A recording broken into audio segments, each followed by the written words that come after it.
Brazil বাদ পড়ার ফলে নরওয়েতেও রাউন্ড অফ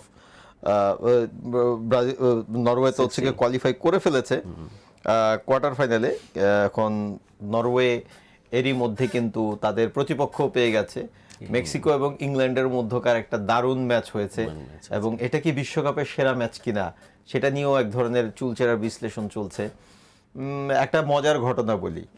ইংল্যান্ড টিম, আমি যতটুকু বিভিন্ন ওয়েবসাইট এবং বিভিন্ন জায়গা ঘেটে খুব ইন্টারেস্টিং একটা জিনিস আমি গতকালকে দেখলাম, সেটা হচ্ছে গিয়ে মেক্সিকোতে খেলাটা হচ্ছে মেক্সিকো সিটিতে, এবং মেক্সিকোর একদম মানে তাদের হোম গ্রাউন্ড যেটাকে বলে ফুটবলের আতুরঘর, সে জায়গায় ইংল্যান্ড টিম ওখানে বোঝাই যাচ্ছিল যে তারা ব্যাপক ডিস্টার্বের সম্মুখীন হবে, এবং সেখানে হোটেল থেকে শুরু করে বিভিন্ন জায়গায় তারা ডিস্টার্বের সম্মুখীন হবে। এই কারণে ইংল্যান্ড টিম ম্যানেজমেন্ট, সত্য মিথ্যা জানি না, বিভিন্ন ওয়েবসাইটে দেখেছি, এটা একটা ফান, বিভিন্ন জায়গায় তারা হচ্ছে গিয়ে বিভিন্ন 5 স্টার হোটেলে তারা অলরেডি অ্যাট এ টাইম 4-5টা 5 স্টার হোটেলে বুকিং দিয়ে রেখেছে। এখন মেক্সিকান সমর্থকরা আসলে খুব কনফিউজ, তারা আসলে কোন হোটেলে উঠবে। এবং কোনো সময় এক হোটেলে টিম ম্যানেজমেন্টের, ইংল্যান্ড টিম ম্যানেজমেন্টের একজনকে দেখা যাচ্ছে মেক্সিকান ওই গ্রুপটা চলে যাচ্ছে ওই হোটেলের সামনে, আরেক হোটেলে দেখা যাচ্ছে মেক্সিকান ওই গ্রুপটা চলে যাচ্ছে আরেক হোটেলের সামনে, কিন্তু অ্যাট এ টাইম অনেকগুলো বাসও হচ্ছে গিয়ে টিম বাসও মানে এটা একটা যাচ্ছে। আসলে কোনটা যে হচ্ছে গিয়ে ইংল্যান্ড টিম কোথায় উঠেছে এটা নিয়ে হচ্ছে গিয়ে মেক্সিকান সমর্থকরা কনফিউজ। লাস্ট পর্যন্ত একটা জায়গায় এসে দাঁড়ালো যে হচ্ছে গিয়ে হ্যাঁ, এই হোটেলেই ইংল্যান্ড টিম আছে। এই হোটেলের সামনে তারা রীতিমতো তাণ্ডব চালিয়েছে, আতশবাজি ফুটিয়ে, হর্ন বাজিয়ে, আওয়াজ করে, যাতে ইংল্যান্ড টিমের ফুটবলাররা না ঘুমাতে পারে। এখন এটা খুবই ইন্টারেস্টিং, এটা নিয়ে পরবর্তীতে বিভিন্ন রকমের আলোচনাও হচ্ছে, এবং ব্রিটিশ দু একটা গণমাধ্যমও হয়তো হচ্ছে এই বিষয়ে রিয়াকশন দেবে যদি ঘটনাটা সত্যি হয়ে যায়।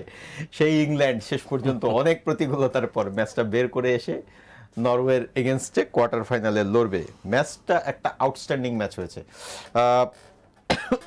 এবারের ওয়ার্ল্ড কাপের এখন পর্যন্ত 2 স্বাগতিকের বিদায় হয়েছে, কানাডা এবং মেক্সিকো।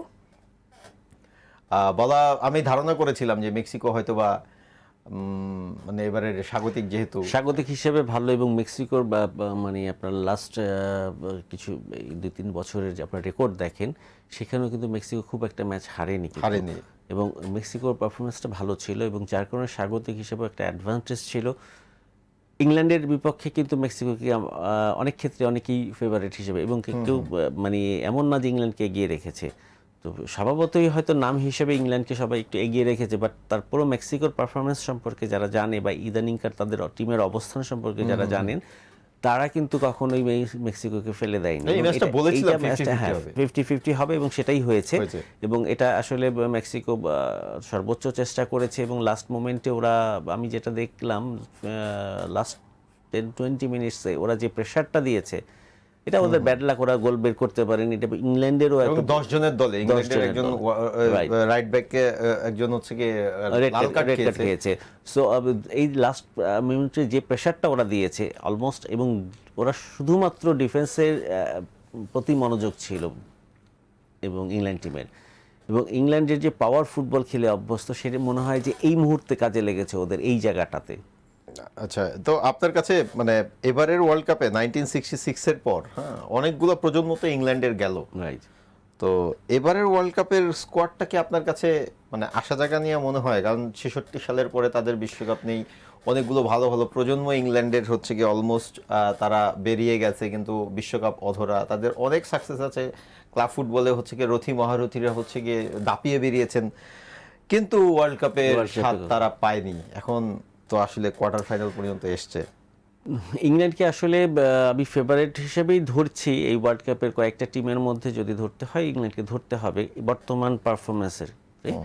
তো ইংল্যান্ড টিম এর আগেও যখন আমি খেলা দেখেছি, ইংল্যান্ড টিমকে কিন্তু সবাই কিন্তু টপ ফেভারিট হিসেবেই রেখেছে, কিন্তু প্রতিবারই ইংল্যান্ড ব্যর্থ হয়েছে।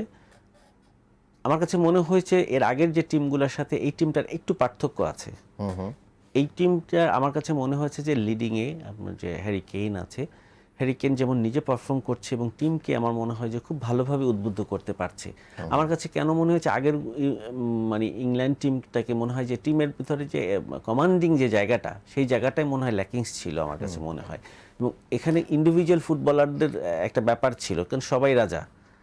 সাকা আছে, জুড বেলিংহাম। কিন্তু এই জায়গাটায় মনে হচ্ছে যে হ্যারি কেইন তার টিমটাকে সেইভাবে কমান্ডিং এর মধ্যে রেখে টিমটাকে পারফর্ম করাচ্ছে এবং কোচও সেখানে মনে হয় যে খুব ভালো একটা করছে।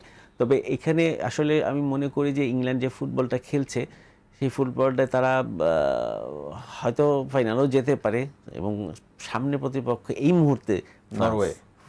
এই মুহূর্তে ফাইনাল যদি খেলতে হয় তাকে হয়তো ফাইনাল যদি সামনে- খেলতে হয় এই হ্যাঁ, মুহূর্তে তার মধ্যে ফ্রান্স। হয়তো ফ্রান্স মানে আপনি আর্জেন্টিনাকে So, এই জায়গাটাই আমি মানে ব্যাপকভাবে মানে ইংল্যান্ডকে আটকানোর মতন বা ইংল্যান্ডকে সেটা বোধহয় হয়তো ফ্রান্স সামনে যদি পড়ে যায় সেটাই বড় কঠিন হবে। নরওয়েটার সাথে ফাইট হবে, তবে নরওয়ের কাছ থেকে আমি মনে করি যে ইংল্যান্ডটা এগিয়ে থাকবে।